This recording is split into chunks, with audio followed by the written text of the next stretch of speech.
Okay, so example 5.2, we are trying to find the initial conditions जो कि एक खास मोड्स को वाइब्रेट करेंगे। तो ये तो वही रिजल्ट है जो आपने लास्ट टाइम देखा था, नथिंग न्यू।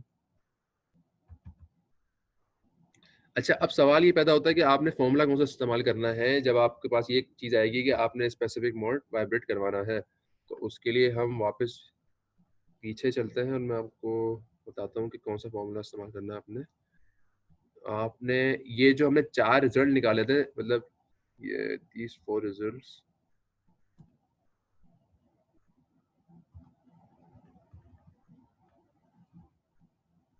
ये इसमें हमने चार अननोन थे ना इस इक्वेशन में जो थे। तो उसमें आपने एक तो आपने amplitude of mass 1 in mode 1 निकाला था और आपने amplitude of mass 1 in mode 2, और फिर आपने 5 1 5 2 4 रिजल्ट निकाले थे। खैर, तो हमने जो है ये जो दो इक्वेशन है ये इस्तेमाल करनी है। हमेशा आपने ये दो इक्वेशन इस्तेमाल करनी है जब आपको ये कहा जाए कि आपने इनिशियल कंडीशन निकालनी है to excite the particular mode. तो ये जो दो इक्वेशन है ये इस्तेमाल करनी है आपने हमेशा। तो इसीलिए हम यहाँ पे जब मोड्स की बात आई पर्टिकुलर एक्साइट करने के लिए, तो हम वही दो इक्वेशन इस्तेमाल कर रहे हैं। अच्छा, आप कॉन्सेप्ट समझे। कॉन्सेप्ट ये है, फॉर द सिस्टम। अच्छा, R1 R2 गिवन है, तो वही सिस्टम तो वही है। तो R1 R2 आप यहाँ आराम से पुट कर, जहाँ पे भी R1 R2 की रिक्वायरमेंट है आप पुट कर दें, वो तो आप आराम से निकाल लेंगे। फॉर ए हमने अब पहले जो ए पार्ट है उसमें हमने सिर्फ मोड 1 को एक्साइट करवाना है। तो मोड 1 को एक्साइट करवाने का मतलब ये है, ऑब्वियसली बात है, mode 2 has to be zero.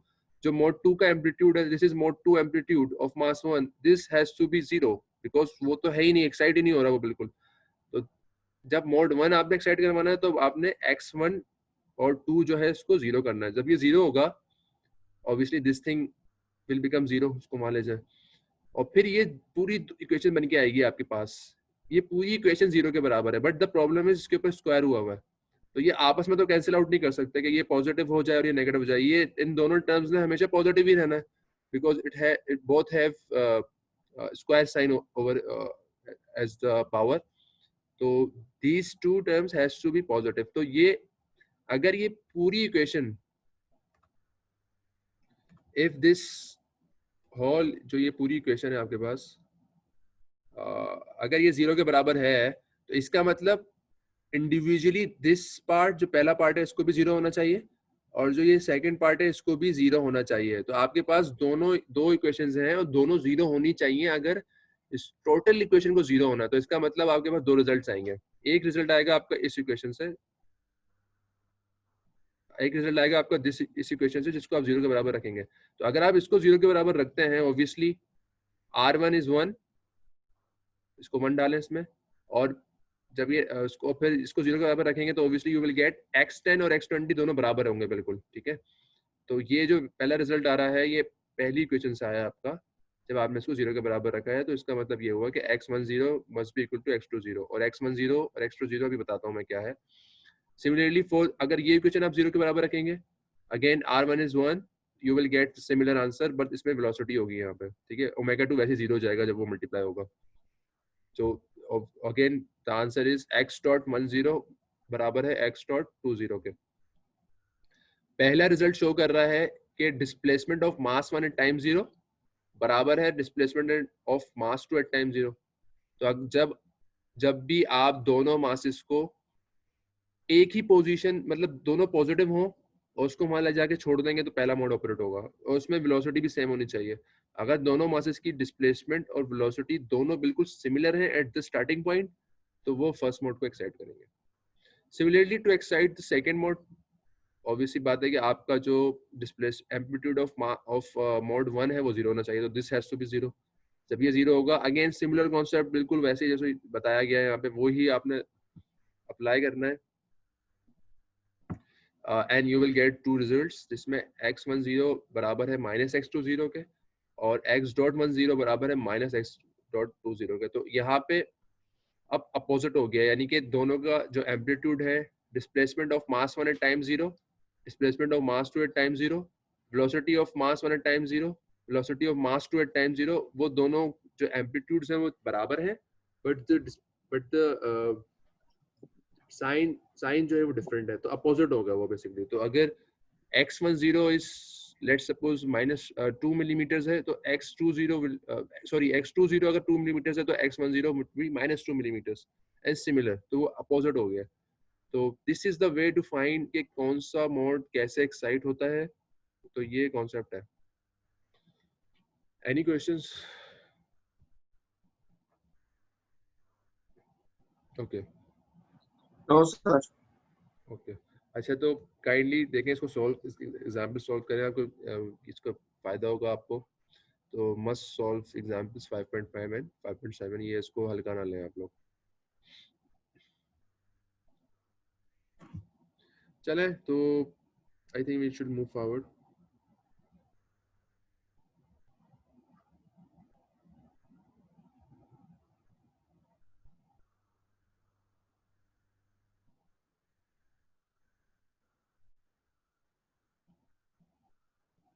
Okay so आगे चलते हैं।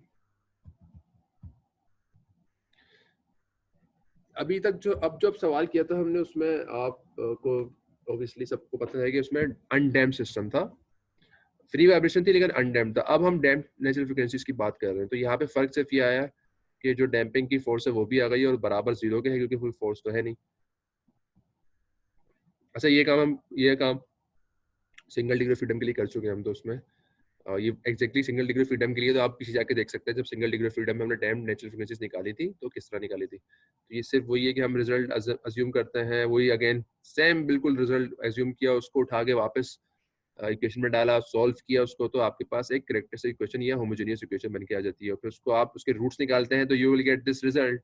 सबको पता है कि एक रियल पार्ट होता है हमेशा, जब भी डैम्प सिस्टम होगा उसमें आपके पास एक रियल पार्ट आएगा सिग्मा, और एक इमेजिनरी पार्ट आएगा जिसमें जो ओमेगा डी के बराबर है। तो ये रूट्स हैं इस इक्वेशन के, क्वाड्रेटिक के सिंपल से निकाल सकते हैं आप। तो ये omega D is the damped natural frequency. तो अब हम ओमेगा डी निकालना चाह रहे हैं। पिछले सवाल में हमने ओमेगा एन निकाला था क्योंकि वहाँ डैम्पिंग थी नहीं, तो ओमेगा एन निकालेंगे आप। जब डैम्पिंग है तो आप ओमेगा डी भी निकाल सकते हैं। तो जो कॉन्सेप्ट क्या है, आपने ये, अगर आपके पास ये इक्वेशन गिवन है, उसके रूट्स निकालेंगे, जो भी इमेजिनरी पार्ट होगा वो ओमेगा डी है आपका। तो अगर आपने सिस्टम में ओमेगा डी निकालना है तो आपने जो इक्वेशन, ये वाली इक्वेशन है, इसको सॉल्व करके इसके रूट्स निकालने हैं। जो रूट्स आएंगे you need to find the imaginary part, नजर आ रहा होगा उसमें, तो वो आपका सिंपल ओमेगा डी है। तो ओके सो ये वही सवाल है जो हमने लास्ट टाइम, जो सबसे पहले हमने इसकी इक्वेशन ऑफ मोशन निकाली थी, ये पीछे हुआ हुआ इसी लेक्चर में, और उसका हमने जो मैट्रिक्स फॉर्म में लिख दिया था। तो ऑब्वियसली बात है, again the solution similar x1 x2 e s t। तो x t जो है, अब यहाँ पे भी वही काम किया है कि इस सोल्यूशन को उठा के आपने यहाँ पे जहाँ पे भी x स्मॉल x आ रहा है वहाँ पे इसको आप डाल देंगे, जहाँ x स्मॉल x आ रहा होगा वहाँ पे एग्जैक्टली यही आ जाएगा, और जहाँ वेलोसिटी आ रही होगी उसको वहाँ आपको ये डिफरेंशिएट करना पड़ेगा। तो अगर इसको मैं पहली बार एक बार डिफरेंशिएट करके देखते हैं, लेट्स सपोज क्या होगा, x1 x2 e s t तो वैसे के वैसे रहेगा, और e की पावर जब डिफरेंशिएट होगी तो आपके पास s बाहर आ जाएगा।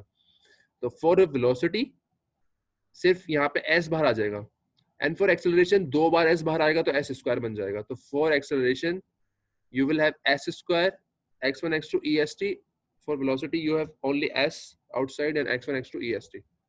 तो इसको उठा के वापस डाला, तो you will get this equation, और इसको आप सॉल्व करेंगे, यानी कि अंदर वाली टर्म्स जो है उसको ऑब्वियसली आप x1 x2 est बाहर निकाल लियो, दिस जो टर्म्स है इसको आप जो है वो एडिशन हो सकती है इसमें आराम से, तो आप इसको ऐड कर लेंगे तो you will get this result. अच्छा, for non trivial solution again बता चुका हूँ मैं पहले भी कि ये जो नॉन ट्रिवियल यानी कि जनरल सोल्यूशन, यानी कि जिसमें कोई नंबर्स हैं आपके पास, तो ये जो मैट्रिक्स है इसका डिटर्मिनेंट 0 होना चाहिए। तो हमने ये मैट्रिक्स उठाया, इसका डिटर्मिनेंट 0 किया, obviously you will find determinant, तो आपके पास रिजल्ट बन के आएगा। और ये रिजल्ट जो हमने जो नॉन डैम्पिंग की थी टर्म उसमें उसका थोड़ा डिफरेंट है। यहाँ पे S square M plus S C plus K, तो लास्ट टाइम जो था वो minus omega square M plus K था, यहाँ पे S square M plus C. तो ये फॉर्मूला है, ये क्या फॉर्मूला है, ये फॉर्मूला है डैम्प्ड नेचुरल फ्रीक्वेंसी निकालने का। जो minus omega square M plus K था वो जो है वो अनडैम्प्ड नेचुरल फ्रीक्वेंसी निकालने का फॉर्मूला था। तो यहाँ पे ये फॉर्मूला आ गया। तो अगर आपके पास मास मैट्रिक्स, स्टिफनेस मैट्रिक्स और मास मैट्रिक्स, डैम्पिंग मैट्रिक्स और स्टिफनेस मैट्रिक्स हो तो आप सिस्टम की ओमेगा डी निकाल सकते हैं। तो ये जो आपके पास मैट्रिक्स आ रहा है उसी को आपने सिंप्लीफाइड फॉर्म में यहाँ लिख दिया है। अच्छा, अब ये कैरेक्टरिस्टिक इक्वेशन है नाउ। सही है, तो ये तो सोल्यूशन सॉल्व करते हैं आगे।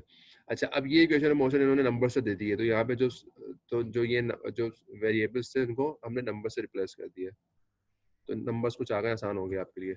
ऑब्वियसली अगेन अज्यूमिंग सोल्यूशन, अब आपने दोबारा ये कैरेक्टरिस्टिक इक्वेशन इस्तेमाल करनी है। तो आपको तो पता है कि भाई ये जो मैट्रिक्स है ये मास मैट्रिक्स है क्योंकि एक्सेलरेशन के साथ है, this matrix is damping matrix क्योंकि वेलोसिटी के साथ है, and this matrix is stiffness matrix. तो इसको उठा के तमाम जो मैट्रिक्स है इसमें डालना है इस इक्वेशन में। जहाँ एस स्क्वायर मल्टीप्लाई हो रहा है वो मास से मल्टीप्लाई करेंगे, जहाँ एस सी से मल्टीप्लाई हो रहा है वो सी से मल्टीप्लाई करेंगे, और के तो ऐसे ही रहेगा। उसको सॉल्व किया, ऐड किया, तो आपके पास ये मैट्रिक्स बन गया। एस का डिटरमिनेंट निकालना है आपने, तो you will get this kind of result, जिसमें आपके पास एक इक्वेशन बन के आ रही है। इसको मजीद सॉल्व करेंगे, मतलब इसके रूट्स निकालने हैं आपने, आप वो चाहे मैटलैब से निकालें, चाहे आप खुद सॉल्व कर लें या क्वाड्रेटिक लगा, जो भी है, इसके रूट्स निकालने हैं। तो you will get two roots actually. तो पहला रूट ये आ गया, the first one and the second one. अच्छा, अब इसको रूट को समझें। This is your real part which is negative obviously, तो इसका मतलब सिस्टम जो है वो स्टेबल है। And this is your imaginary part, this is real and this is imaginary. तो ऑब्वियस सी बात है कि दिस जो इमेजिनरी पार्ट है वो आपका ओमेगा डी होता है हमेशा। तो this is your omega D one, और जो सेकंड रूट है उसका ये ओमेगा डी टू है। दो सिस्टम है, 2 डिग्री ऑफ फ्रीडम है, तो ऑब्वियसली बात है कि आपके पास दो ओमेगा डी आएंगे। तो first one is omega D one and the second one is omega D two, that is my second लिखे एंड दैट्स योर आंसर। तो ये है सिस्टम जब आप ओमेगा डी जो है वो निकालना चाह रहे हैं, तो ये तरीका होता है।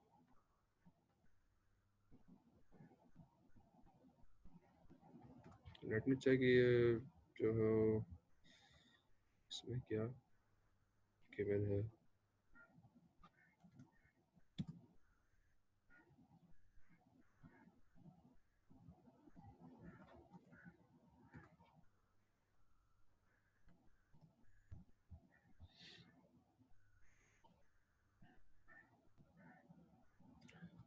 अच्छा, ये भी बड़ी इंटरेस्टिंग चीज़ है। तो इसको मैं जो है, ये वही सिस्टम है आपका बेसिकली ना, तो मैं इसको स्टार्ट कर सकता हूँ। मैंने अब यहाँ पे जो displacement, can you see this, can you see this this website नजर आ रही है? Please let me know. जी सर, आ रही है। अच्छा, अब ये यहाँ पे समझो, यहाँ पे कॉन्सेप्ट समझो, बड़ा सा मजेदार कॉन्सेप्ट है ये, जो वो हम वहाँ देख रहे थे ना कि जो पहला मोड है उसको वाइब्रेट करवाने के लिए आपको क्या करना था। पहला मोड जो आपको वाइब्रेट करवाना था उसमें आर जो है वो 1 होना चाहिए। तो 1 का मतलब है कि एक्स, कैपिटल X1 और कैपिटल X2 दोनों बराबर हैं। तो यहाँ पे ये हमने और कैपिटल X1 X2 का यही मतलब है कि आपके पास डिस्प्लेसमेंट बराबर है। तो मैंने जो X1 किया हुआ है वो 1 किया हुआ है इनिशियल कंडीशन, और X2 1। अब अगर आप स्टार्ट करता हूँ तो this will vibrate in the first mode, this is your first mode. ठीक है, तो if both masses are moving in the same, अगर मास m1 जो है वो राइट पे, m जो है वो राइट पे जाएगा, तो दोनों m एक की तरफ जाएंगे, either they are positive or they are negative, that's it, this is your first mode। समझ आ रही है आपको? अच्छा, अब अगर मैं यहाँ पे सेकंड मोड को मुझे वाइब्रेट करवाना हो तो obviously second mode, for second mode R2 is -1, तो दोनों डिस्प्लेसमेंट अपोजिट है। अब मैं क्या करूंगा, सिर्फ माइनस लगा दूंगा एक जगह पे। तो इफ आई पुट x2 में -1 कर दिया और x1 में जस्ट 1, अगर मैं अब इसको रिसेट करता हूँ और अब इसको मैं स्टार्ट करता हूँ, नहीं यहाँ पे तो कुछ नहीं हुआ, देयर इज समथिंग रॉन्ग। अच्छा, अब होगा, इनिशियल कंडीशन सेट करनी है पहले आपने, फिर स्टार्ट करेंगे। Now this is your second mode. देखिए आप अपोजिट मूव कर रहे हैं, तो अब इफ m जो दोनों ही m है वैसे तो अगर एक m जो है वो राइट पे जा रहा है, दूसरा लेफ्ट पे जाएगा। ठीक है, this is the second mode. कैसे हमने वाइब्रेट करवाया कि हमने सिर्फ जो है x1 को 1 कर दिया और x2 को -1 कर दिया। तो अपने आपने इसको अपोजिट कर दिया, आपने इनिशियल कंडीशन अपोजिट दे दी, और ये कहाँ से आया था, ये आपके पास रिजल्ट से आया था। जो आपने रिजल्ट निकाला है R1 R2 का, ये वहां से आया है। तो मोड्स जो होती हैं वो बेसिकली शेप्स होती हैं, कि किस तरह सिस्टम बिहेव कर रहा है। अब ये एक और सिस्टम है, उसको भी ऐसे ही ट्राई करते हैं कि आप अगर सबको 1-1 करके देखें। Now this is multiple masses, तो यहाँ पे 5 मासेस आपके पास गिवन है और इसको मैं सेट इनिशियल कंडीशन करता हूँ और स्टार्ट करता हूँ, तो ये एक मोड आपका आ गया, ठीक है। और फिर ये आपके पास अगर मैं इसमें कोई इनिशियल कंडीशन डिफरेंट करता हूँ, लेट्स सपोज 2 कर देते हैं, इसको 5 कर देते हैं, और अब मैं इसको मूव करता हूँ तो ये अजीब तरीके से मूव कर रहा है। तो ये डिफरेंट तरीकों से सिस्टम बिहेव कर सकता है आपका if you change the initial condition of the system. और उसमें आप मुख्तलिफ जो उसमें मुख्तलिफ मोड्स हैं उसको आप चेक कर सकते हैं। यहाँ पे भी एग्जैक्टली वही चीज़ बताई हुई है कि this is your second mode actually, combination में मूव हो रहा है ये।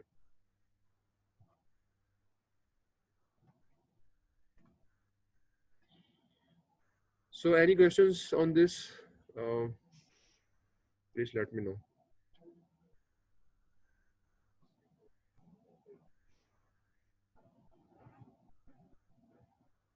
यहाँ पे हमारा जो 13 जो सेकेंड लास्ट टॉपिक था वो ख़त्म होता है।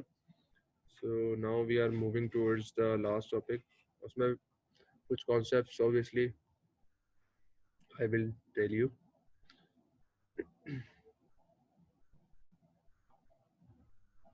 Hello, no questions?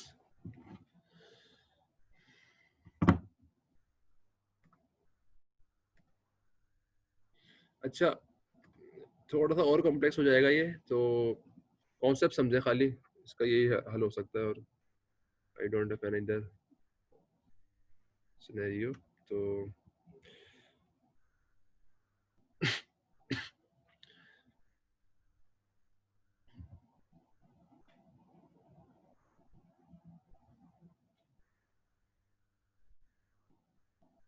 just give me a moment.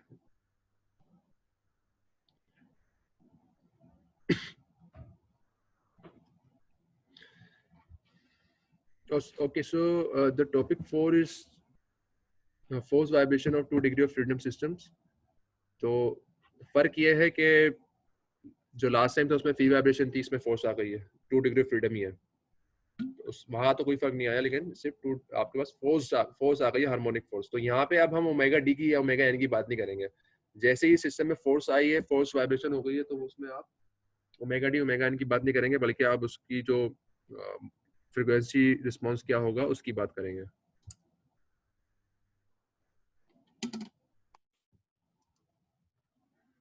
Okay,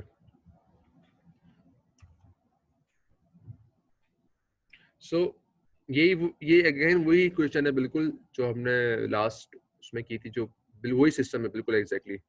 तो ये दोबारा देख सकते हैं, अभी क्वेश्चन बनाई थी हमने, फिर उसको हमने मैट्रिक्स फॉर्म में लिखा था।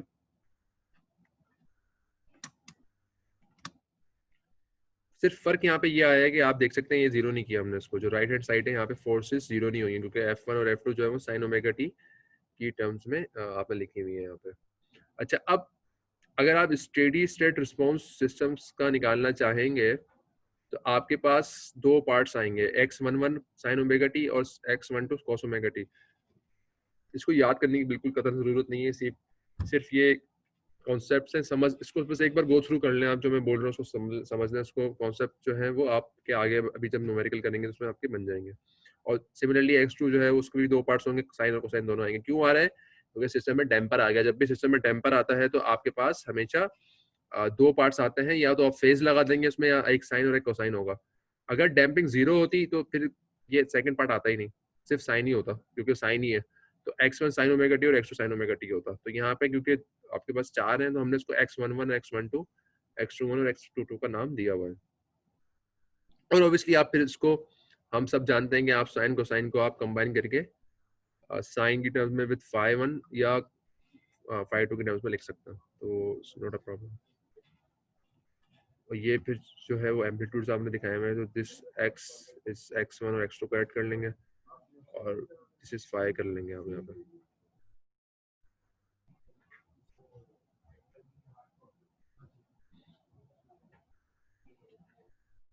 अच्छा, अब यहाँ पे आपने अगेन वही काम करना है कि आपने सोल्यूशन उठा के वापस इसमें डालना है। ये जो दो थे रिजल्ट आपके पास, ये वापस इसमें आएंगे, कॉम्प्लेक्स सी सिस्टम बन के आएगा। तो वो जो सिस्टम है वो ये बन के आ गया। अब सिर्फ उसको कॉन्सेप्ट समझाने की कोशिश करता हूँ मैं आपको।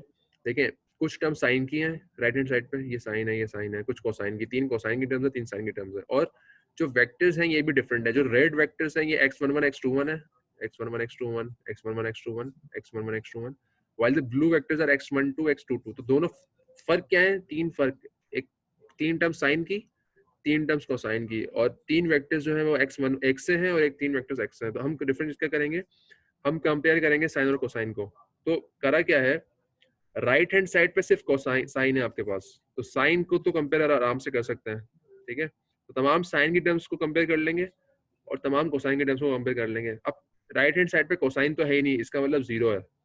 तो ऑब्वियसली जब आप साइन की टर्म्स को कंपेयर करेंगे तो you will get this result. 3 terms आ गई साइन की, 1 2 और 3, और साथ में f1 f2। Obviously sine omega T cancel out हो जाएगा जब आप साइन की टर्म्स को जो है वो कंपेयर करेंगे, तो this sine omega T will cancel out. और सिमिलरली जो सेकंड पार्ट है वो कोसाइन का है। कोसाइन में राइट हैंड साइड पे कोई कोसाइन की टर्म्स नहीं, कोई टर्म नहीं है, तो ऑब्वियसली आपको 0 0 मिलेगा। और फिर अगेन इसमें जो है वो आप के पास 3 टर्म्स आ जाएंगी जो कोसाइन की है। कोसाइन जो है वो कैंसिल आउट हो गया अगेन, तो आपके पास ये 2 इक्वेशंस बन के आ गई।